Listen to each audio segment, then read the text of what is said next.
یا ان بچوں میں یا بڑوں میں جن میں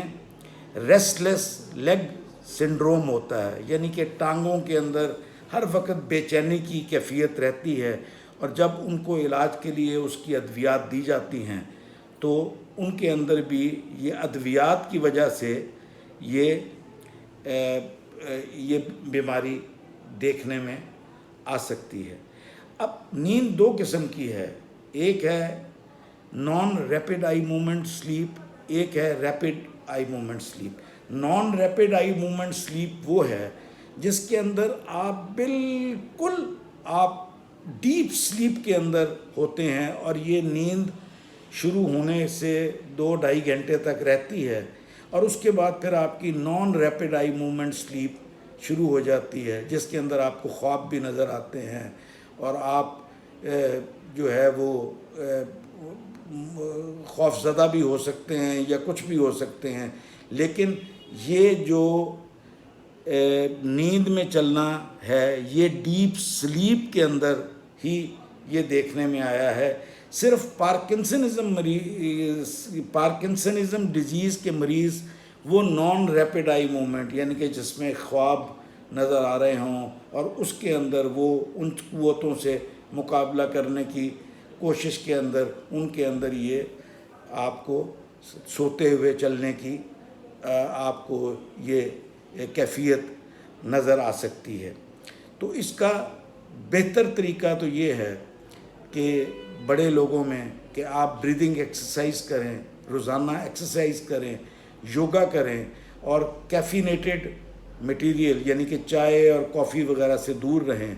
اور بچوں کے لیے کوئی اس کے اندر خطرے کی بات نہیں ہے، عمر بڑھنے کے ساتھ یہ ختم ہو جائے گا۔ صرف ماں باپ کو یہ کرنا ہے کہ ان پر اپنی نظر رکھیں، اور جو عام طور پہ میں بچوں کو کہ ماں باپ کو بتاتا ہوں کہ ان کے نیچے آپ گیلے کپڑا رکھ دیں تاکہ جو ہی وہ بیڈ سے اتریں اور ان کو ایک دم گیلے پن کا احساس ہو تو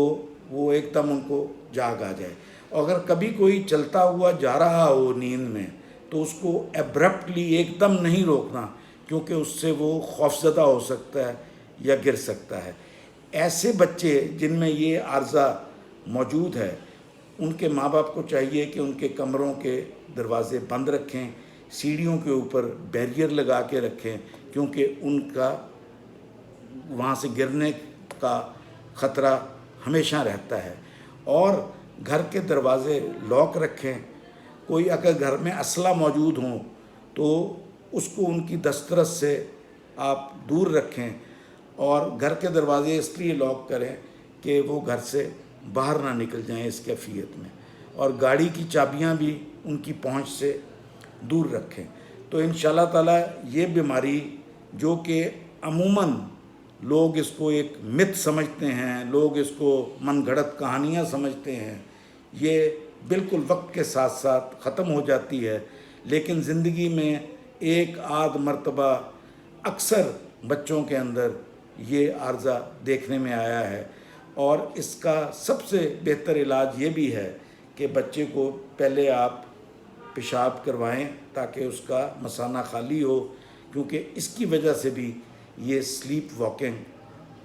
ہو سکتی ہے، اور یہ سلیپ واکنگ خطرناک بھی ہو سکتی ہے کیونکہ اس میں چوٹ لگنے کا احتمال ہو سکتا ہے۔ باقی یہ فلمی داستانیں ہیں کہ جب انہوں نے فلم میں کوئی نیا موڑ دینا ہو تو وہ بتاتے ہیں کہ وہ مجرم کہتا ہے کہ جی میں سلیپ واکنگ میں تھا اس لیے میں نے یہ بندہ قتل کر دیا، حالانکہ ایسی بات نہیں ہے۔ اس کو تو بیچارے کو کچھ پتہ ہی نہیں ہوتا جب وہ واک کر رہا ہوتا ہے، اور وہ اتنی اپنا ڈیپلی اس کے اندر انوالو ہوتا ہے کہ وہ پتلی سی دیوار کے اوپر بھی وہ چل سکتا ہے۔ لیکن بہت سی اس کے ساتھ متس اور کہانیاں اس کے ساتھ جڑی ہوئی ہیں، لیکن پھر بھی ہمیں جب بھی یہ ایک ریئر بیماری ہے، لیکن جب بھی ہمیں ایسا بیمار نظر آئے تو میرا خیال ہے کہ بغیر علاج کے بھی یہ خود بخود ٹھیک ہو جاتا ہے۔ اگر یہ خود بخود ٹھیک نہ ہو اور مریض کو خطرہ لاحق ہو تو آپ کسی سائیکیٹرسٹ سے یا سائیکالوجسٹ سے رجوع کریں. شکریہ.